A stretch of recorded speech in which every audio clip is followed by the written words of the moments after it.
إصابة سبعمائه بفيروس مجهول في المنيا. الصحة تشكل لجنة لاكتشاف الوباء. انتاب أهالي قرية دلجن بمحافظة المنيا حالة من الذعر عقب انتشار مرض تشبه أعراضه فيروس الإنفلونزا. أصاب أكثر من 700 حالة بين الكبار والأطفال، وظهرت عليهم أعراض السخونة الشديدة والألم في الظهر وفي القدمين والصداع والقيء. وأكد جاد محمود جاد مدرس أنه شعر بألم شديد في قدميه وظهره، فتوجه لعيادة الدكتور، وهناك وجد عددا كبيرا من أهالي القرية يشكون من نفس الأعراض ما أصابه بالفزع.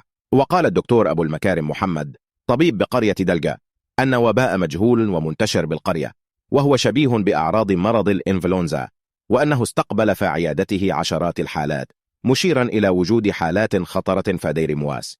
وقالت تريزا سمير أمينة المرأة بحزب المصريين الأحرار لمنطقة جنوب إن إجمالي عدد المصابين بهذه الأعراض بلغ نحو 700 حالة حتى الآن، وهم في تزايد مستمر. وقالت الدكتورة أمنية رجب وكيل وزارة الصحة بالمنيا إنها شكلت لجنة للتوجه لقرية دلجن لدراسة ما تردد عن انتشار وباء بالقرية وإصابة المئات به.